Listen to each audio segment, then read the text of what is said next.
All right. Good Monday morning to everybody out there. June 30th, 2025. Welcome to FNGO's The Lunch Break. Hope you guys are doing good. It's going to take, I know, a few minutes for some of you guys to get on, but I see Cam in the comment section. Sounds like you were running from the rain a little bit this weekend. So hope everybody had a great weekend. Hope you were able to go out and go fishing, go see family, do whatever it is you wanted to do this weekend and made it through all that safe. We actually lost a little power Friday night from some of the storms that came up. So, hey, it was hit and miss out there. Those that got the rain really got it, and those that didn't did not. So, anyway, glad you guys are here. If you're going to be listening to this at a later date, we appreciate you guys. I'm also putting these on iTunes and Spotify. I'll be caught up here shortly by the end of this afternoon, having them all out. But it's just a good chance for us to get together as a family, a little midday break for all you guys out there, whether you're driving a truck, you're in the office, or you're on the lake or whatever. We want you guys to join us in the comment section or just listen. Hey, totally cool with me. Real quick before we get going, because it's just the way we do. What's up, Tony? Kind of want everybody keep those firemen and all those first responders out there in Idaho in your thoughts a little bit. That was a terrible situation, and I don't have a ton of details on it. I saw something about as it was going on yesterday.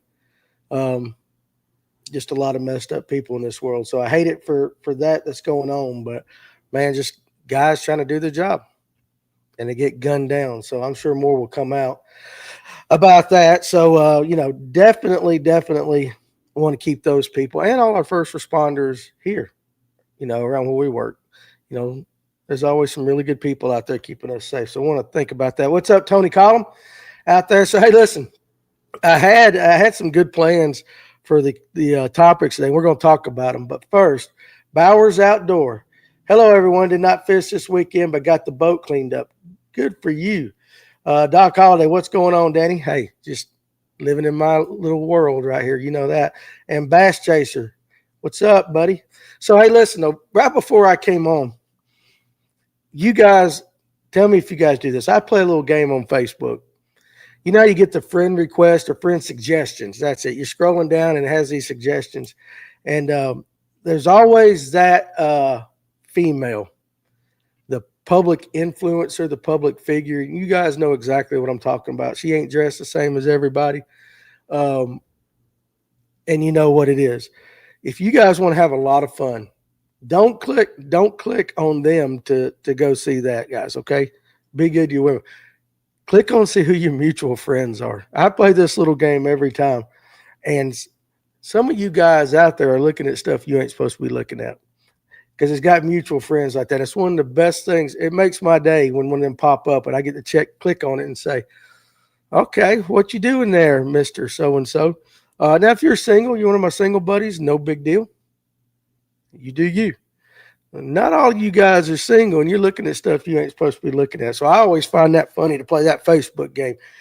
How many of my mutual friends are doing what they're not supposed to be doing? So anyway, you do that next time you guys get on Facebook. You have a little bit of fun. It might open your eyes to something. So anyway, yesterday I was sitting on X, formerly known as Twitter, and I was just thinking, what's going on in the world? Let me see if I can find something. A couple posts popped up that I thought, these would be absolutely great for a lunch break discussion and for guys to think about to listen to this show later on. And that first one, and we're going to talk some fishing too, but that first one is, what is the most white rock song in the history of the world? Now, I'm not trying to get into all the racial things, but you guys know what I'm talking about. This is that song that pops up at a sporting event that you're driving down and we all start singing as loud as we can.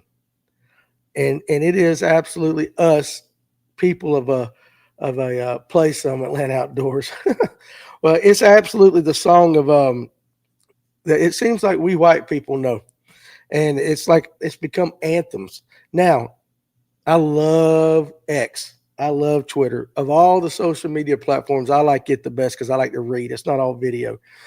Play some funky music. Stacy's mom. Play some funky music's a good one. This is what this guy put. And I think it might be top 5 all-time whitest songs out there. Journey's Don't stop believing. Think about that. Brian Justice, how you doing, buddy? Think about that. Just a small town girl. When that thing pops on, how many of us all of a sudden just start singing it? And it may be the white man anthem out there. I don't know. But it didn't have number one for me. Another one that somebody put out there in the comment section was Bon Jovi's Living on a Prayer. What's up, Farmer? Think about that. Oh, we're halfway there. We all sing it. We all sing it, acting like the world's about to end. We're living on a prayer. But what are some of your guys' thoughts on this rock song? You know, both of those absolutely fantastic selections right there. College Kids, Mr. Brightside by the Killers. Okay. I'll have to go listen to that one. I don't know that one. But here's mine. And actually, there's two of them. And one's really not a rock song, but to me, they are the whitest songs. Cam, listen, Family Tradition. Yes, now I am the biggest Hank Jr. fan out there. Of all the country singers, Hank Jr. is my favorite. But I cannot stand when Family Tradition pops on the radio just because it has been played so many times. Bruce Millard, 8123 says Whitesnake. Yep. That's a good one. And Nickelback. Nickelback is about as bad as you can get. Eye the Tiger, Bass Chaser. Yes. But see, I think the people of different pigment like that song because they can work out to it. Here was mine. Your Love by the Outfield. You know that song. Josie's on a vacation far away. You know, hell, I can't sing. But you know what I'm talking about, that song. We all sing it.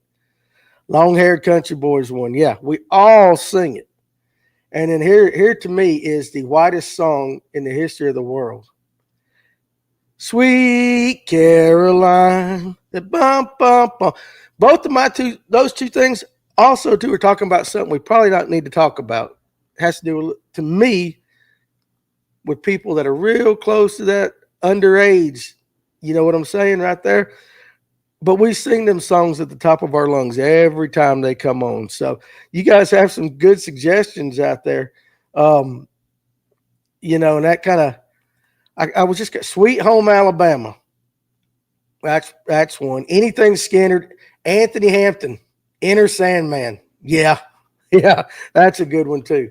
And it's like, it was just a question that was posed on X, and I was like, that's interesting. Oh, Farmer's got the best too. Yeah. We Will Rock You by Queen. You know, that's it. Alex Purrs, I'm Late. Nutty Bars are the best. Little Debbie song everyone sings, Gonna Be Friends with Low Places. We'll get to the Little Debbies, but you're right. Friends in Low Places.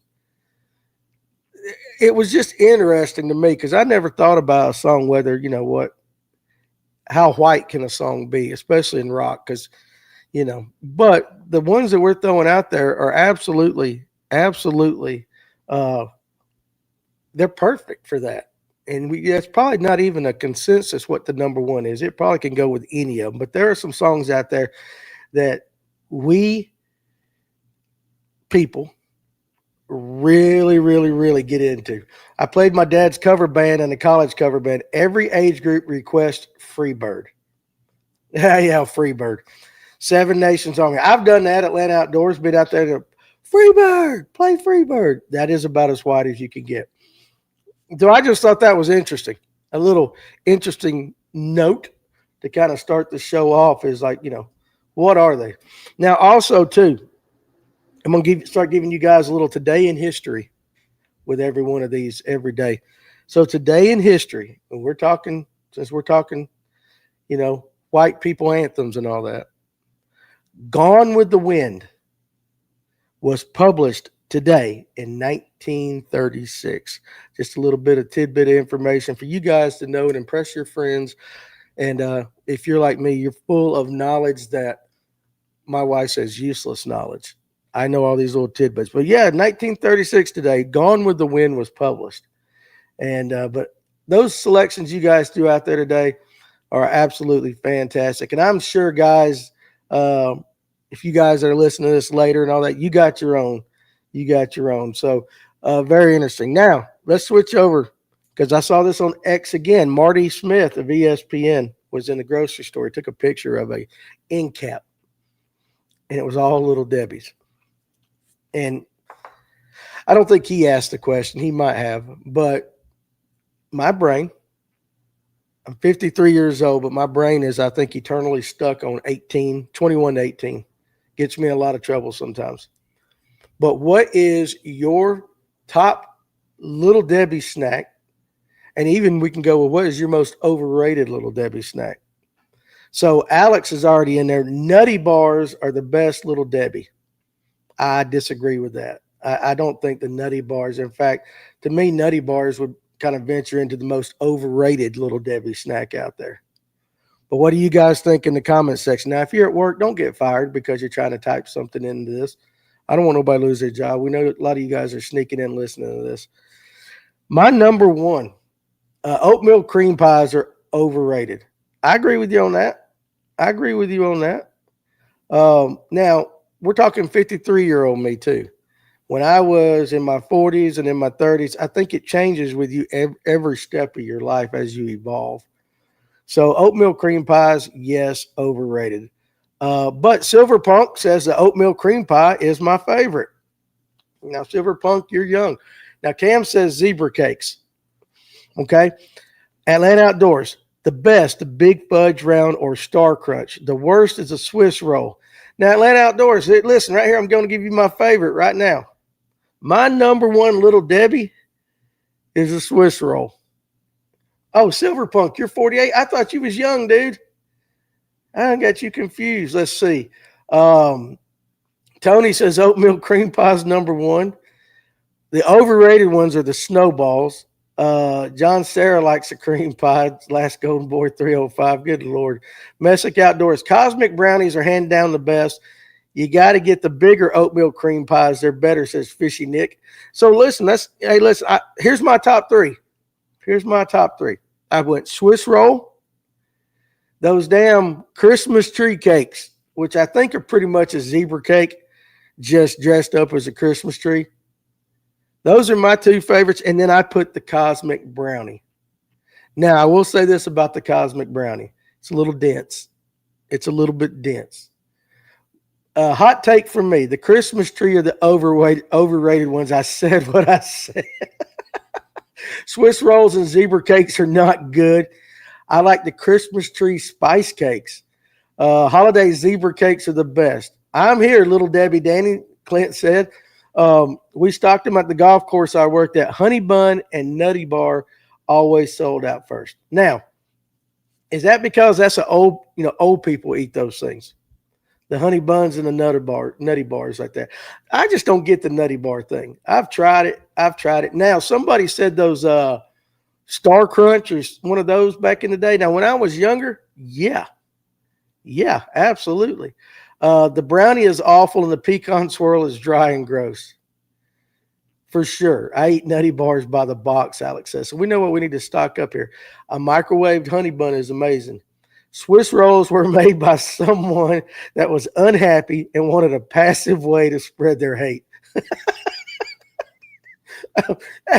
Yeah, but you know what I like to do with the Swiss rolls is I like to just kind of nibble the chocolate coating off and then unroll it and get all that sugar stuff out, and then I might eat the cake.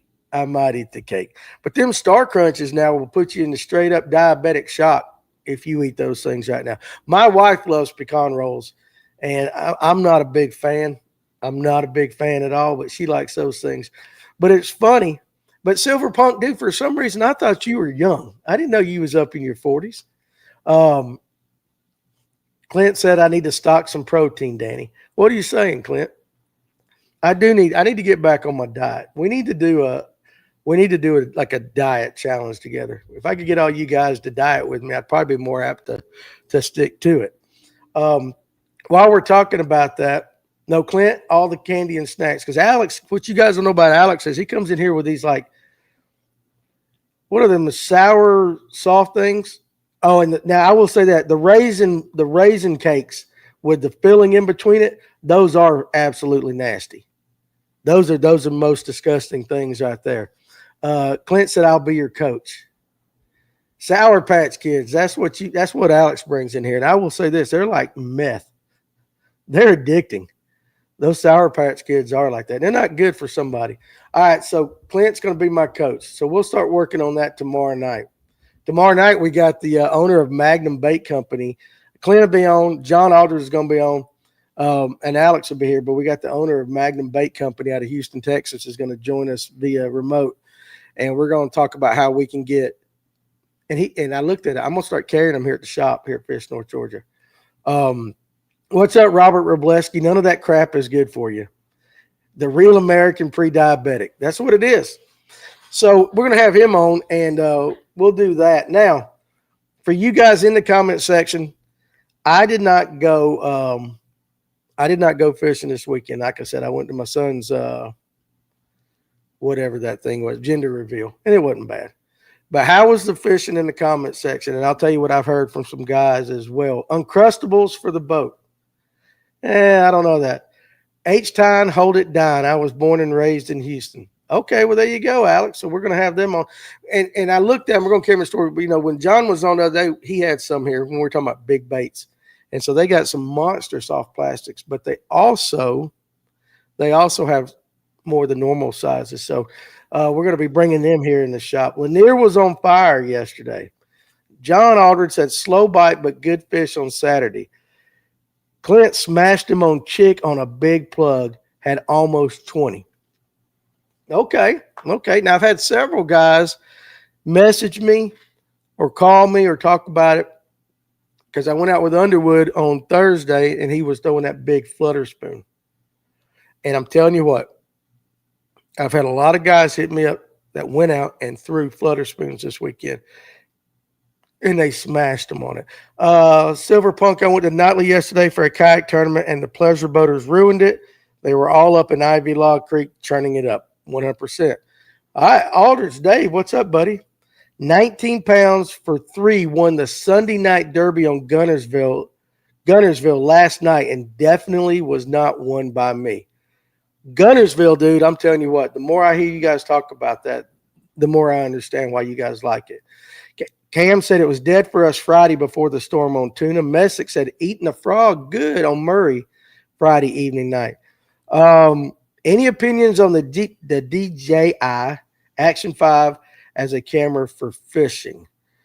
I will tell you, Clint in the comment section can answer that. They like the DJI action stuff right there. And then he said, I got him on a 5XD Saturday on Lanier and caught a decent bag. Now, Underwood almost kicked back out the big crankbait. The week before, he was catching them on flutter spoons and big deep diving crankbaits. And he didn't have that bite kind of died out for him as we got a little closer to the Thursday when he and I fished together. So he did not have one tied on. But later on the day, he said, you know what? We probably should have used the deep diving crankbait. So Clint says, great camera. I run 2 of them and love them. Tony Collins says DJI is awesome, and I run the 4s and love them. Messick says the Action 4 is what I use, and I love it. Simple and easy to use. So I think Josh just bought one for us. What's that 360 kind of camera? I think that's one of them DJIs or whatever, which is actually weird because you're holding that stick out, and it takes the stick out away from the picture, automatically does that. Coleman says, thanks, guys. Buying one for a fishing trip to Alaska. The Insta 360. That's what Josh bought us here. And so, John G. Wilson. Hi, Danny. Listening while I cut the grass. John, appreciate you joining us for the lunch break today. I came in, did a little work. When I get done with this, I've got to get some of the prizes out, a couple orders out. And then I might end up going home and cutting grass later on like that. So, but a lot of guys that fished so far, we've heard crankbaits and I see frog and everything. The one bait that I heard yesterday afternoon, which kind of shocked me a little, didn't really shock me, but I really didn't think about it, was the fluke. A lot of guys have been throwing a fluke.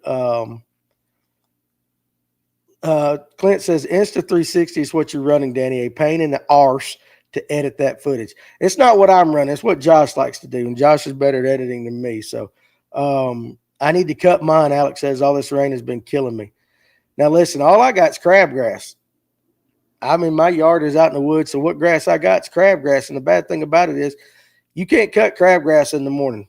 And Caden O'Neill says flukes work year round almost. They do. They do, Caden.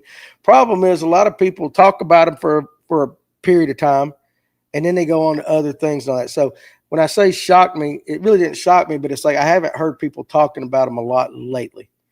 Now, John, the glide bait bite is really turning on. Now, how about this, John? I wonder if Randy Blockett really watches anything we do. And the reason I say that is we were talking about that last week. And what did Randy put out? He put out a video on his most overrated baits.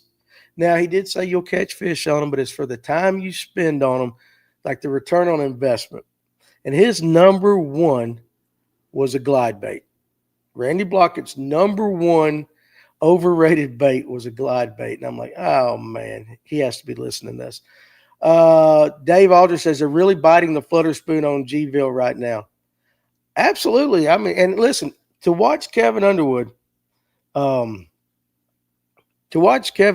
use his forward-facing sonar, and he did, but to watch how those fish would react, and I talked about it the other day or last week, with that flutter spoon was absolutely, it was just mind-boggling, okay?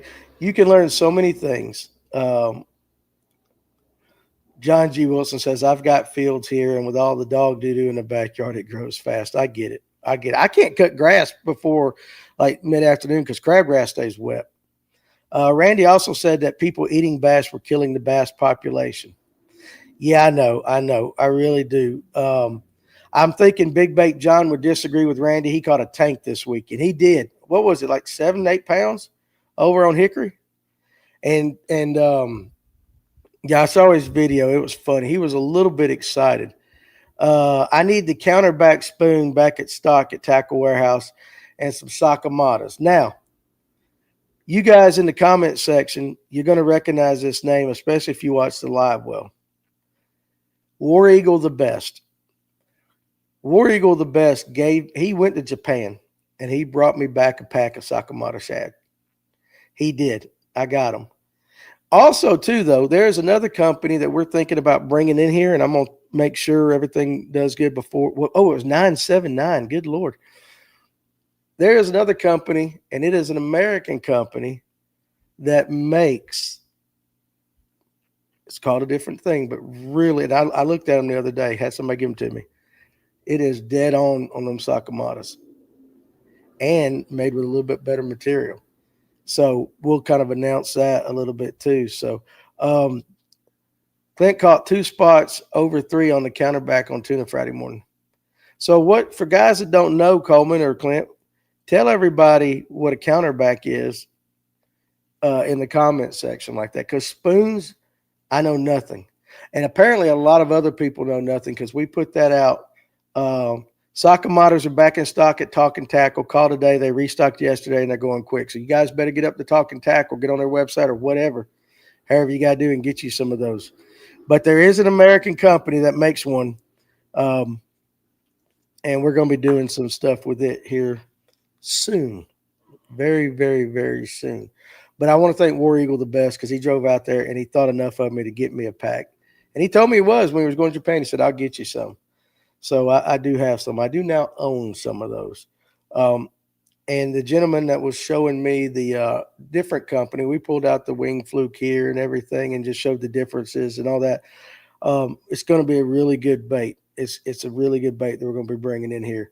And that's another thing I got to do this afternoon is talk to the bait company. Messick, for you guys in the comment section, what makes those Sakamatas so good? I've never thrown them, but I hear y'all talk about them a lot. I throw a fluke all the time, but what's the difference? So you guys answer that in the comment, and I'll read it. And then Clint says the Jackall counterback is a flutter spoon designed by Fujita. It flutters backwards and is phenomenal around marina docks as it will fall up under them and back into the school of fish that's pulled. That is one thing I watched Kevin Underwood do the other day. We did go to a couple of seawalls, and he would throw that big old flutter spoon out, and then he would do this little, I might have mentioned this other day, this little pop with his rod, and he would make that flutter spoon go up and under the seawall. And it was impressive to watch because it seemed like every time we pulled up, the fish was just on the other side of the seawall. And then when we went around the other side, hell, they's back over here. So that's pretty cool. Then it's by Jackall. But Clint said, all right, Messick, here's your answer. Sakamata is the Cinco of minnows. Super soft, rolls really well, and just gets bit. Mainly for a jig head minnow, forward-facing sonar fishing, not fluking. 100% on that. So if you hear guys talking about doodling the minnow, the Sakamata is what they all want. Those doodlers out there, they all want that Sakamata shad.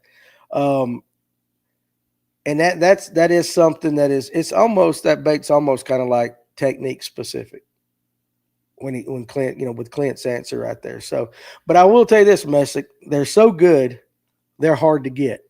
When people get them in, they go really, really, really quick. So I've had, I don't know, cricket tickling. Yeah. Silverpunk says, I don't have a reason to buy them then. 100%. Caden says, you can't find a Sakamata shad anywhere.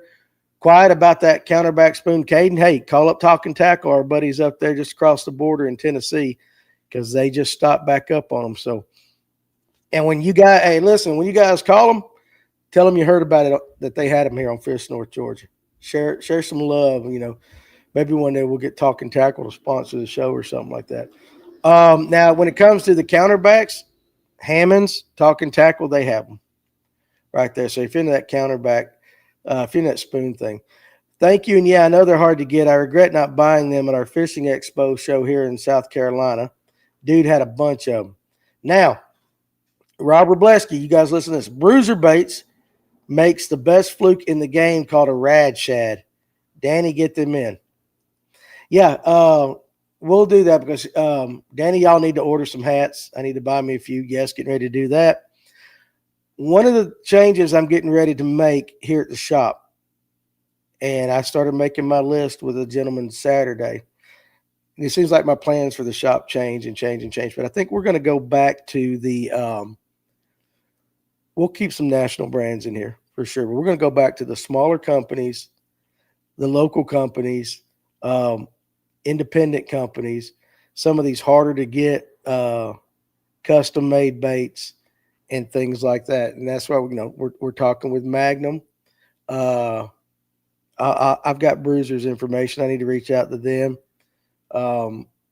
There's another one. I forget the name of it. We talked about them. So also too, we're going to open up a big swim bait section. I talked to John about that the other day. So, we carry some Buka stuff and all that, but I think we're going to dedicate a wall to nothing but big swim baits for you guys that like to throw those kind of things. Because reality is, while we like to sell stuff at the shop is not our main line of business. But we think we might just get into more of the niche kind of stuff. And yeah, we'll still have your Zooms, some of your Strike King, Spro. We'll get Spro in here and all that. But we're going to kind of redo our business model, so to speak, to make it more of like a how do I want to say this? Not a speakeasy. That's a thing that Josh likes to talk about. And I hate the word boutique, but almost like a specialty fishing shop. So I think that's what we're going to do. But definitely want to go there. But I'm going to get some more hats in for you guys for sure. So anyway, so like I said, I don't have a ton today to talk about. A local outfitter. Yeah, we got some things coming with Digital Sportsman too. That's going to change some of the way we do some of the stuff like that. You guys are going to start seeing tomorrow a lot about groove fishing. It's a lot of tackle boxes that we're going to help support and push and get that company back out there. It's got some really cool stuff. You're going to start seeing a lot of that. And you know what? I've got you guys right here. Throw it in the comment section. Some of these companies that you find hard to get or that people around here are not carrying. And if you let us know, or you can even message me at on Messenger or text me, Danny, 678-283-6700, or you can email me, Danny at fngo.com. If you know a really cool, custom bait painter, something small, that's kind of what we want to start bringing in, things like that. So I think it just kind of differentiate us from the other shops.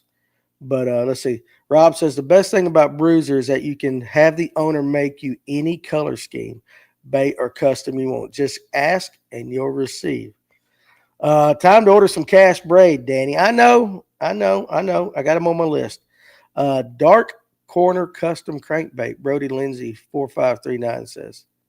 Yeah, okay, there you go. There you go. I'm going to write all these down.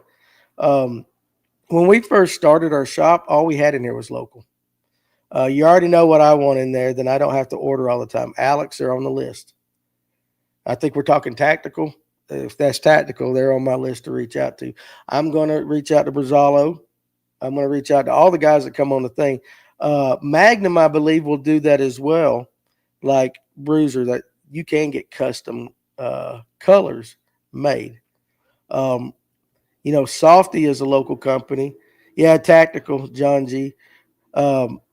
Softy is a local company here that we'll always keep, but I can go to Softy too if I want a custom run color for one of their worms that they make. There's a lot of great little local companies that do that.